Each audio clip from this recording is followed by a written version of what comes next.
میرے بھائیوں، وائرس ایک ایسا بایولوجیکل ایجنٹ ہے، ایک ایسی آپ سمجھ لیں کہ زندہ چیز ہے جو لیونگ آرگنز کے اندر اپنے آپ کو ریپروڈیوس کرتا رہتا ہے، اور وہ خوراک لیونگ سیلز سے ہی لیتا ہے، انسانوں کے جو سیلز ہیں خلیے۔ اور یہ بھی یاد رکھیے گا کہ وائرس کوئی مردہ چیز نہیں ہے، بلکہ یہ زندہ چیز ہے، اور اس کی اوریجن بھی زندہ چیز ہے۔ جو بایولوجی ہے، اس کے دو لاز ابھی تک فائنل ہوئے ہیں۔ ان میں سے ایک یہ ہے کہ living things can never be created out of non-living things۔ زندہ چیزیں کبھی بھی مردہ سے پیدا نہیں ہو سکتی۔ اگر انڈے سے بھی چوزا نکلتا ہے نا، تو انڈے کے اندر زندگی موجود ہوتی ہے۔ انڈا کوئی نہیں بنا سکتا۔ بیج میں سے درخت نکلتا ہے نا، تو بیج مردہ نہیں ہے، بظاہر دیکھنے میں مردہ ہے، بیج کوئی بنا نہیں سکتا۔ وہ درخت نہیں بیج دینا ہے، وہ مرغی نہیں انڈا دینا ہے۔ تو لیونگ تھنگس سے ہی بنے گی۔ تو وائرس بھی لیونگ تھنگس ہیں، اور ان کا سورس بھی لیونگ تھنگ ہے۔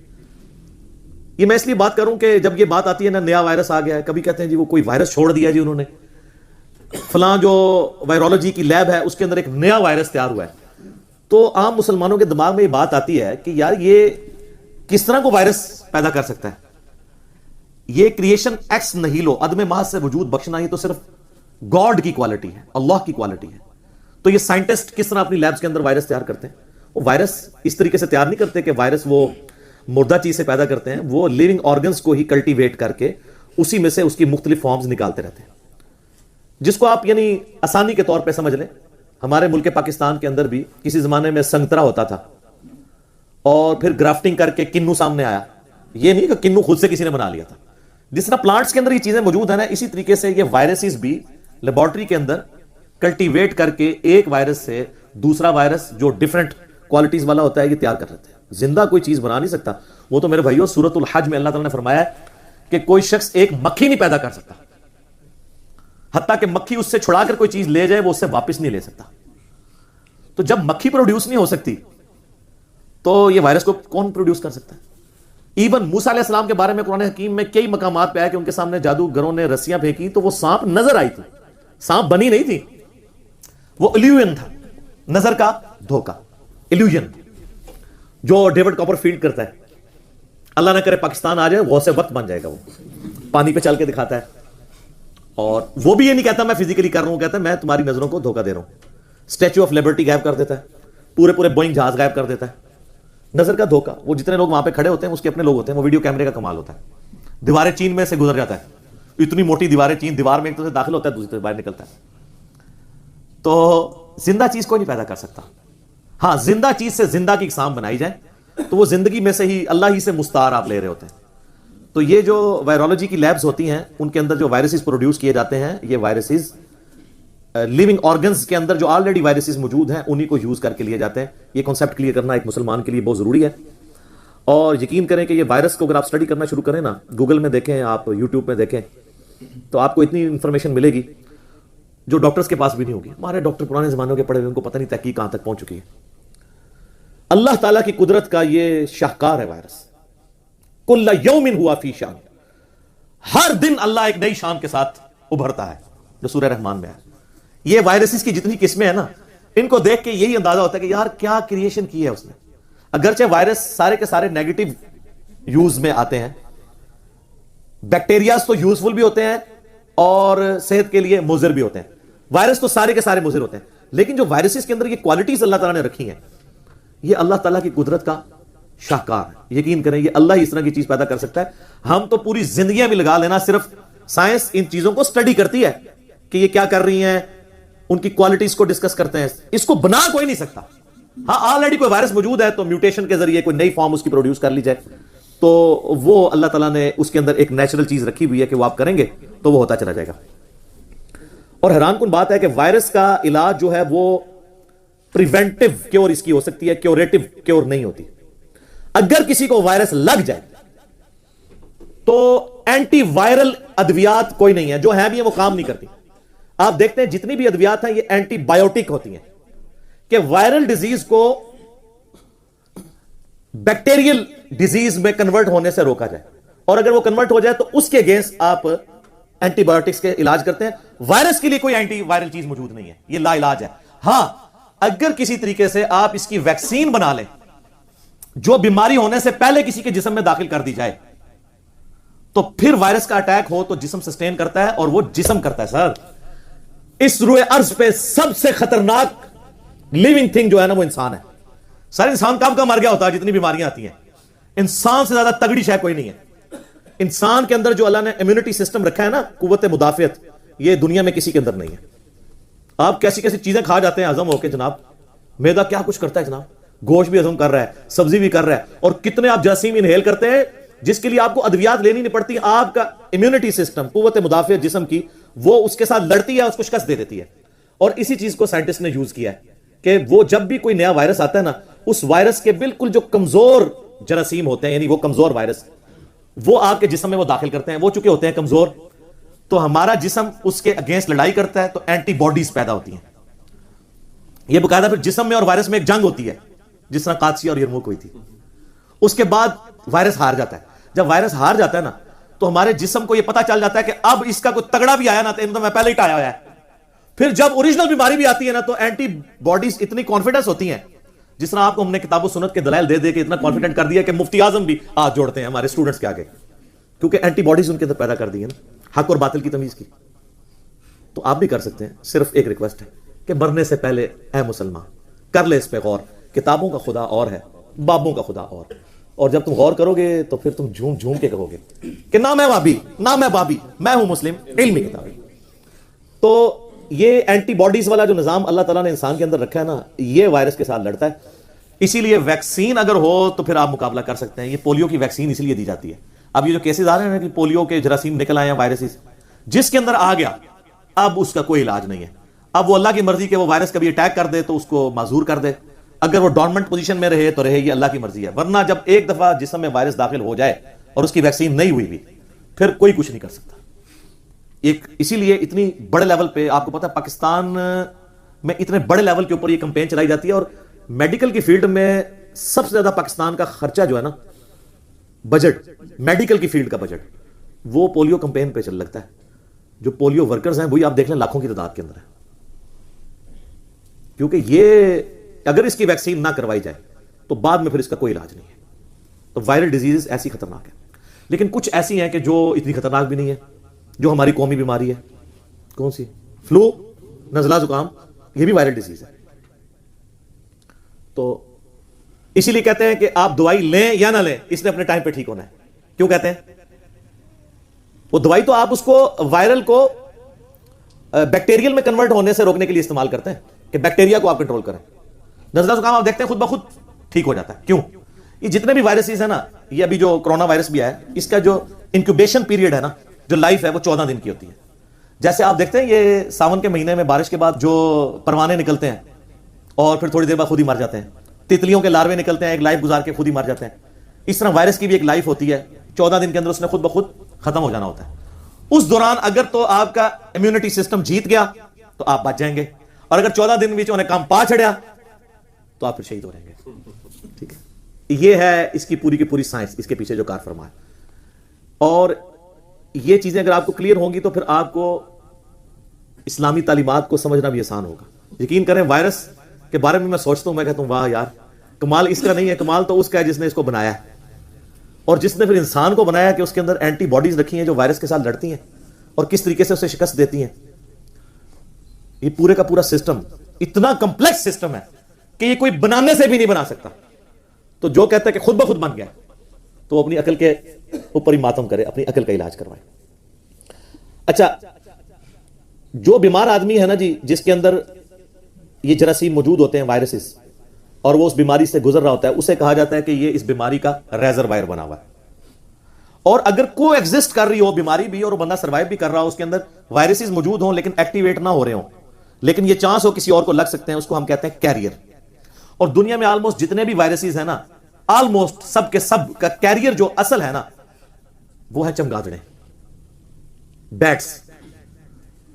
یہ اس لیے کہ جب سے ہم نے ایکو سسٹم اپنا ماحول خراب کیا ہے, جنگلات اکھاڑنے شروع کیے ہیں, تو یہ تو رہتی درختوں کے اندر ہے, تو پھر ظاہر ہے کہ یہ بھی وائلنٹ ہوئی ہیں.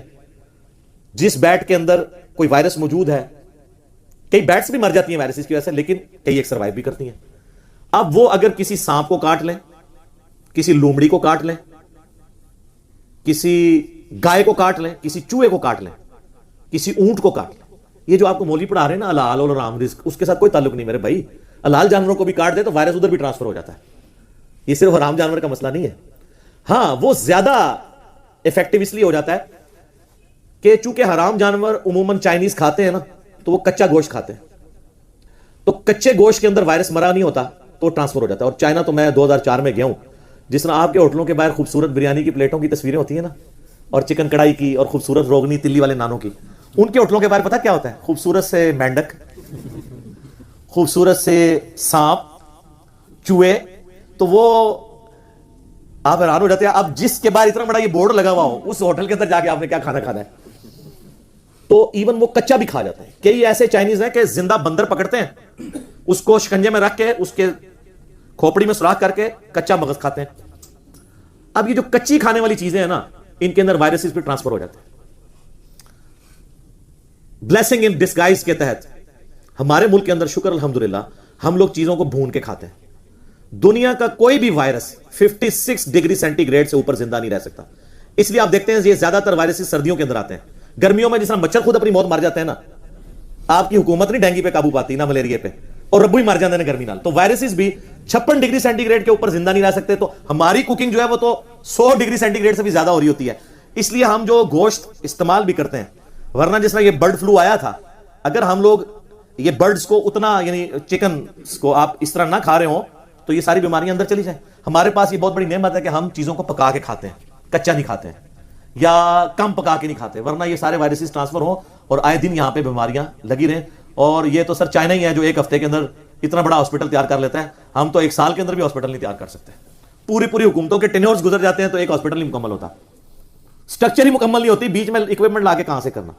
تو اللہ کا شکر ہے کہ اللہ تعالیٰ نے اس طرح کی بڑی آزمائشوں سے کم از کم ہمارے ملک پاکستان کو محفوظ رکھا ہوا ہے، ورنہ یہاں پہ اس طرح کی سکلز نہیں ہے کہ ان چیزوں کو یہ سسٹین کر سکیں۔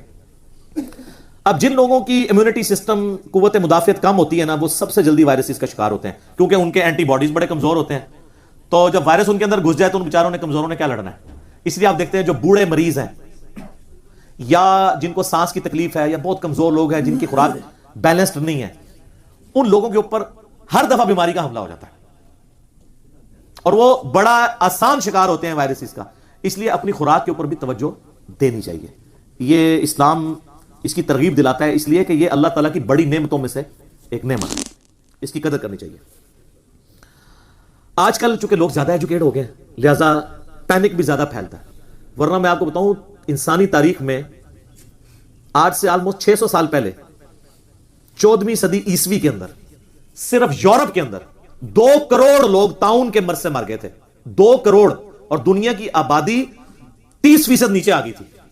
ایسا ایک جھاڑو پھر ہے، 2 کروڑ 200 ملین چند سالوں کے اندر طاعون کے مرض میں مبتلا ہو کے مر گئے تھے۔ یہ بھی ایپیڈیمک ڈیزیز ہے۔ اب تو اللہ کا شکر ہے کہ آلموسٹ دنیا سے ختم ہو گیا۔ ابھی بھی کانگو میں، افریقن جو بالکل بیکورڈ ملک ہیں، وہاں پہ طاعون ہے، لیکن اس لیول کا نہیں ہے کہ اب وہ پھیلے، اور اللہ تعالیٰ کی مہربانی ہوئی ہے کہ یہ آلموسٹ یہ چیزیں اب دنیا سے اس بڑے لیول کے اوپر تباہی نہیں کرتی ہیں، اٹھا لی گئی ہیں۔ اور میں جب یہ وائرسز کا اور ان ایپیڈیمک ڈیزیزز کو دیکھتا ہوں نا، تو مجھے وہ صحیح مسلم کی جو حدیث ہے نا کہ نبی علیہ السلام نے فرمایا کہ قرب قیامت میں یاجوج اور ماجوج نکلیں گے، اور قرآن حکیم میں بھی یاجوج اور ماجوج کا ذکر سورۃ الانبیاء کی آیت نمبر 96 میں موجود ہے کہ ہر اونچے پہاڑ سے نیچے اتر رہے ہوں گے، اور کثرت میں، ملینز کی تعداد میں۔ تو یہ مسلمانوں کے قابو نہیں آئیں گے تو صحیح مسلم کے الفاظ ہیں، اللہ تعالیٰ ان کی گردنوں میں کیڑے پیدا فرمائے گا جس کی وجہ سے وہ مر جائیں گے۔ تو صحابہ کرام اس چیز کو کیسے امیجن کر سکتے تھے؟ اس زمانے میں ایک طاعون کے مرض سے امیجن کر سکتے تھے، لیکن آج میڈیکل سائنس سے ہم یہ سمجھ سکتے ہیں کہ اللہ کے لیے millions and billions of people کو مارنا ایک چٹکی کا کام ہے۔ ایک وائرس آ جائے جس کی ویکسین نہ ہو، یہ ابھی کورونا وائرس کی جو اتنا شور مچا نا، اس کی وجہ ایک یہ بھی ہے کہ اس کی ویکسین ابھی تک تیار نہیں ہوئی ہے، تو ویکسینیشن کہاں سے ہوگی؟ تو مجھے حدیث یاد آئی نا کہ اللہ تعالیٰ ان کی گردنوں میں کیڑے پیدا فرمائے گا، سب کے سب مر جائیں گے۔ حالانکہ ان کروڑوں یاجوج اور ماجوج، ان مخلوقات کو مارنا انسان کے بس کا تو روگ نہیں ہے۔ جس کھیتی سے گزریں گے اس کو کھا جائیں گے، مسلم شریف کے الفاظ ہیں۔ پانیوں میں سے گزریں گے تو پانیوں کے بڑے بڑے دریا اور جھیلیں خشک کر دیں گے۔ تو ایسی خطرناک مخلوق کو اللہ ہی مار سکتا ہے. اللہ کی مخلوق ہے وہی مار سکتا ہے. اللہ کے کام اللہ ہی کوئی بزرگ نگاہ مار کے کچھ نہیں کر سکتا. ٹھیک ہے, یہ اللہ کا کام ہے. اب میرے بھائیو آخر میں 5 علمی پوائنٹس چھوٹے چھوٹے آپ سے ڈسکس کروں گا وائرسز سے ریلیٹڈ, جو اسلامک رولنگز ہیں, احکامات اس سے ریلیٹڈ. علمی پوائنٹ نمبر 1 وہ یہ ہے میرے بھائیو کہ ایپیڈیمک ڈیزیزز جو ہیں, وبائی امراض یا وائرل ڈیزیزز, اس سے متعلق اسلام ہمیں کیا عقیدہ بتاتا ہے. کیونکہ صحیح بخاری اور صحیح مسلم میں ایک حدیث ہے, حضرت ابو ہریرہ رضی اللہ تعالیٰ عنہ کہتے ہیں کہ نبی صلی اللہ علیہ وآلہ وسلم نے فرمایا کہ کوئی مرض بھی متعدی نہیں ہوتا, وبائی نہیں ہوتا, ایپیڈیمک نہیں ہوتا. جب آپ علیہ السلام نے یہ بات ارشاد فرمائی تو وہاں پہ ایک دیہاتی تھا, وہ کہنے لگا یا رسول اللہ صلی اللہ علیہ وآلہ وسلم, اگر کوئی مرض وبائی نہیں ہوتا تو ہم دیکھتے ہیں کہ ہمارے اتنے خوبصورت اونٹ ہرن جیسے موٹے تازے ہوتے ہیں, اور ایک خارش والا اونٹ جب ان میں داخل ہوتا ہے تو سب کوئی خارش لگا دیتا ہے, اور آپ کہہ رہے ہیں کہ وبائی مرض نہیں ہوتا, ہم نے تو یہ پریکٹس کی ہے. تو آپ صلی اللہ علیہ وسلم نے فرمایا کہ اچھا وہ تو ان کو خارش لگا دیتا ہے, یہ بتاؤ کہ جو پہلا اونٹ ہے اس کو خارش کس نے لگائی تھی. بیسیکلی نبی علیہ السلام اسباب کے ساتھ ساتھ مسبب الاسباب کے اوپر نظر رکھنے کی ترغیب دلا رہے تھے کہ ظاہری وجوہات ضرور ہوتی ہیں, لیکن اس سارے معاملے میں تقدیر کو آپ نے پس پش نہیں ڈالنا, کیونکہ دوسری احادیث اس کو بریف کرتی ہیں. صحیح بخاری اور صحیح مسلم میں ایک اور حدیث ہے کہ نبی علیہ السلام نے فرمایا, حضرت ابو ہریرہ روایت کرتے ہیں کہ کوئی اپنے بیمار اونٹ کو صحت مند اونٹ کے ساتھ نہ رکھے. اب یہاں پہ اس کا اشارہ ہے کہ یہ ایپیڈیمک ہو سکتا ہے. جب یہ حدیث حضرت ابو ہریرہ نے بیان کی نا, تو تابعی کہنے لگے کہ یا حضرت آپ نے پہلے تو ہم سے یہ حدیث بیان کی تھی کہ کوئی مرض ایپیڈیمک نہیں ہوتا, تو آپ اپنی جوانی کی وہ حدیث جو ہے وہ بھول گئے ہیں, یا آپ نے جان بوجھ کے اس کو بیان نہیں کیا. تو انہوں نے کہا کہ نہیں, حدیث یہی ہے جو میں تم سے بیان کر رہا ہوں. تو حضرت ابو ہریرہ اپنی وہ راوی کہتے ہیں مجھے نہیں یاد کہ حضرت ابو ہریرہ وہ حدیث بھول گئے تھے یا جان بوجھ کے انہوں نے اس حدیث کو بیان نہیں کیا, اور اینڈ رزلٹ بتایا کہ وہ اگر اس کا وہ معنی بھی لو تو وہ منسوخ تصور ہوگا. ویسے تو منسوخ بھی نہیں ہے, وہ اور کانٹیکسٹ میں ہے کہ تقدیر پہ بھی ایمان رکھنا ہے. بیماری اوریجنیٹ اللہ ہی کی طرف سے ہوتی ہے. تو اب جو اس وقت ہمارے پاس عقیدہ ہے وہ یہی ہے کہ بیمار کو آپ نے صحت مند سے الگ رکھنا ہے. ہاں تیمارداری ضرور کرنی ہے, یہ نہیں کہ اس کو مرنے کے لیے چھوڑ دینا ہے, ایسا بھی نہیں ہونا چاہیے. کیونکہ صحیح بخاری میں ایک حدیث ہے کہ نبی علیہ السلام نے فرمایا کہ کوئی بیماری متعدی نہیں ہوتی, یعنی اپنی اوریجن میں نہیں ہوتی, جب لگ جائے تو پھر آگے لگ سکتی ہے. اس کے ساتھ آگے الفاظ ہیں, جزام کے مریض سے ایسے بھاگو جیسے شیر سے بھاگتے ہو. تو اگر متعدی نہیں ہے تو جو جزام کا مریض ہے اس سے بھاگنے کا کیا حکم ہے؟ ایپیڈیمک ہوتا ہے. کیونکہ ہو سکتا ہے آپ کو لگ جائے تو آپ یہ عقیدہ بنا لیں کہ نہ میں اس کو ملتا تو نہ لگتی, اور اللہ کو بیچ میں سے نکال دیں, تو بہتر یہ کہ آپ اس آزمائش میں پڑیں گا. پھر صحیح مسلم میں ایک حدیث ہے کہ ایک جزام والا شخص بنو ثقیف سے نبی علیہ السلام کے پاس حاضر ہوا بیعت کے لیے. تو آپ علیہ السلام نے باہر سے ہی فرمایا کہ تمہاری بیعت ہوگی, تم واپس چلے جاؤ. آپ نے اس کے ساتھ ہاتھ نہیں ملا کر بیعت کی. آپ علیہ السلام نے یہ پریکٹیکلی یہ چیز سکھائی ہے کہ اس میں بعض لوگ جو ہیں وہ جب فلو لگتا ہے تو اپنا برتن کسی کا الگ کرتے ہیں, وہ برا منانا شروع کر دیتا ہے. تو اس میں برا نہیں منانا چاہیے. نبی علیہ السلام زیادہ خوش اخلاق کون تھا؟ وَإِنَّكَ لَعَلَىٰ خُلُقٍ عَظِيمٍ. لیکن کچھ رولز اور ریگولیشن ہیں, ان کو بھی آپ نے فالو کرنا ہوتا ہے, جو اللہ ہی نے اپنے پیغمبروں کے ذریعے اپنے بندوں تک باتیں پہنچائیں. تو یہ کلیئر ہو گیا کہ یہ مرض ایپیڈیمک ہو سکتا ہے, وبائی ہو سکتا ہے. علمی پوائنٹ نمبر 2 وہ ہے میرے بھائیوں, ایپیڈیمک ڈیزیز کے بارے میں ہمارا ایٹیچیوڈ کیا ہونا چاہیے. اس حوالے سے بخاری اور مسلم دونوں میں ایک حدیث ہے, بڑی انٹرسٹنگ, بڑی ڈیٹیلڈ حدیث ہے کہ سیدنا عمر فاروق رضی اللہ تعالیٰ عنہ اپنے دور خلافت میں شام وزٹ کرنے کے لیے گئے. فورن وزٹس پہ جایا کرتے تھے, ظاہر سلطنت اتنی پھیلی ہوئی تھی. تو جب وہ شام کے قریب پہنچے تو وہاں کے جو آرمی چیف تھے وہ ابو عبیدہ ابن جراح تھے. وہ شام سے باہر ہی ان کو ریسیو کرنے کے لیے آئے ہوئے تھے ایک دوسرے شہر میں, اور کہا کہ اے امیر المومنین, شام میں تو طاعون کا مرض پھیل چکا ہے. میں نے بتایا نا کہ 14ویں صدی عیسوی کے اندر, آج سے 600 سال پہلے 2 کروڑ لوگ یورپ میں مرے ہیں طاعون کے مرض سے. ماڈرن دور ہے, اور یہ بات ہو رہی 1400 سال پرانی. تو حضرت عمر نے وہیں پہ پڑاؤ ڈال لیا اور کہا کہ صحابہ کرام سے مشورہ کیا جائے گا کہ اب ہمیں طاعون والی جگہ پہ جانا چاہیے یا نہیں جانا چاہیے. تو صحابہ کرام کی 2 رائے بن گئی. کچھ نے کہا کہ ہمیں اللہ کی تقدیر سے نہیں بھاگنا چاہیے, اگر ہماری قسمت میں بیماری یا موت لکھی ہوئی تو آئی جائے گی. دوسروں نے کہا کہ عقل کا تقاضا یہ کہ ہم اس بیماری والی جگہ پہ نہ جائیں. سیدنا عمر نے یہ ڈیسیژن کیا کہ ہمیں نہیں جانا چاہیے. تو حضرت ابو عبیدہ ابن جراح نے کہا یا امیر المومنین, آپ اللہ کی تقدیر سے بھاگ رہے ہیں, بیماری تو یہاں بھی پکڑ سکتی ہے آپ کو. تو حضرت عمر نے کہا کاش ابو عبیدہ کے سوا کسی اور نے یہ بات کی ہوتی, یار تو یہ بات نہ کرتا میرے بارے میں, تو جانتا ہے. تو پھر حضرت عمر نے ہلکی سی پھکی دی حضرت ابو عبیدہ ابن جراح کو. پھکی کے بغیر تو کام نہیں چلتا. اینٹی وینم الزامی جواب دیا. کہا کہ ابو عبیدہ یہ بتاؤ کہ اگر تم اونٹ پالتے ہو, تمہارے پاس 2 گھاٹیاں ہوں, ایک گھاٹی بنجر ہو اور ایک میں سبزہ اگا ہوا ہو, تم اپنے اونٹوں کو کس گھاٹی میں لے کے جاؤ گے؟ انہوں نے کہا جی سبزے والی میں. تو انہوں نے کہا تم بنجر زمین میں کیوں نہیں لے کے جاؤ گے؟ کیونکہ سمجھ رہے ہو تم کہ یہاں پہ مجھے فائدہ ہے. تو انہوں نے کہا ہم اللہ کی ایک تقدیر سے دوسری تقدیر کی طرف جا رہے ہیں, یہ بھی ہمیں اللہ ہی نے عقل دی ہے کہ ہم ایسی جگہ پہ نہ جائیں جہاں پہ ایپیڈیمک ڈیزیز ہے. اچھا یہ ساری باتیں ہو رہی تھیں, حدیث کسی نے پیش نہیں کیا, یہ اجتہاد ہو رہا تھا کیونکہ ان میں سے کسی کے پاس وہ حدیث نہیں تھی. امام حنیفہ کے پاس یہ کہتے ہیں ساری آ گئی تھی, ان کی عقل کا ہی ماتم کیا جا سکتا ہے. یہ صحابہ کرام ہیں انکلوڈنگ امیر المومنین سیدنا عمر ابن خطاب رضی اللہ تعالیٰ عنہ علیہ السلام. اتنے میں عبد الرحمن بن عوف آ گئے جو کہیں گئے ہوئے تھے وقتی طور پہ اپنے کام کے سلسلے میں. انہوں نے کہا مجھے نبی علیہ السلام کی ایک حدیث یاد ہے وبائی امراض کے حوالے سے اور خصوصاً طاعون کے بارے میں, کہ نبی صلی اللہ علیہ وآلہ وسلم نے فرمایا تھا کہ جہاں کہیں سنو کہ کوئی وبائی مرض پھیل گیا ہے یا طاعون پھیل گیا ہے تو تم اس علاقے میں مت جاؤ اور اس علاقے کے لوگ اس علاقے کو چھوڑ کر باہر نہ نکلیں.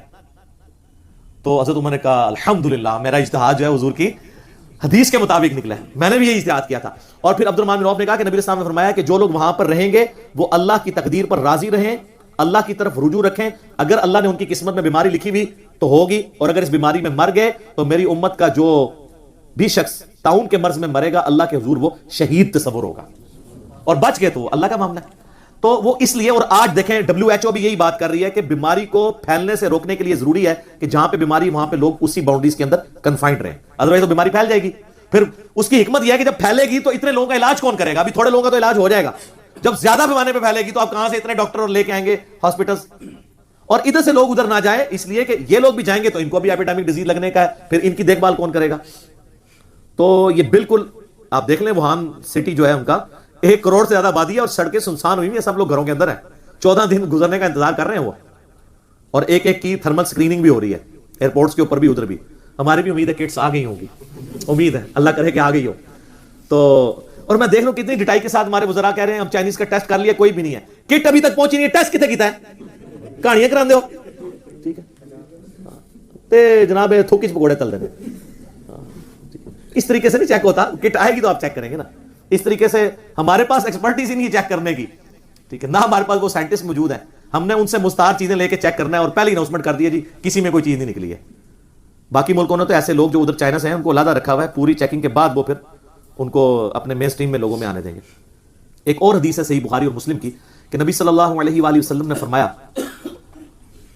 کہ یہ جو طاعون ہے یہ بنی اسرائیل کے لیے اللہ تعالیٰ کی طرف سے ایک عذاب نازل ہوا تھا, جو آج ہماری سورہ بقرہ میں آیات بھی آئی تھی کہ انہوں نے انبیاء کو قتل کیا, اللہ کی آیات سے روگردانی کی, تو اللہ نے ان پر آسمان سے ایک عذاب نازل کیا جو تورات میں آتا ہے کہ یہ پلیگ کا مرض, طاعون کا مرض پھیل گیا تھا. آپ علیہ السلام نے فرمایا عذاب ان لوگوں کے لیے جو نافرمان ہے, اور فرمایا کہ جو نیکوکار لوگ ہیں میری امت کے ان کے لیے یہ طاعون کا مرض جو ہے یہ رحمت ہے کہ اس میں اگر یہ مر جائیں گے تو اللہ کے حضور شہید لکھے جائیں گے. ذرا موت تو اپنے ٹائم پہ آنی ہے, یہ زیادہ ہائی لائٹ پتہ کیوں ہو جاتی ہے جب اتنے لوگ مرتے ہیں, ورنہ آپ کو میں بتاؤں 1 گھنٹے میں 6000 لوگ روزانہ مر رہے ہیں, 24 گھنٹے میں کتنے ہوئے 1.5 لاکھ, 1,50,000 لوگ روزانہ مر رہے ہیں. لیکن اگر ایک دن زلزلے میں 50,000 لوگ مر جائیں, لوگ کہتے ہیں 50,000 بندہ مر گیا, حالانکہ 1.5 لاکھ روزانہ مر رہے ہیں. تو یہ اللہ کی حکمت ہے کہ اللہ جب بڑی اس طرح کی جو آتی ہے نا آفات, ان کے ذریعے انٹرنیشنل لیول کے اوپر موت کی تذکیر کرواتا ہے.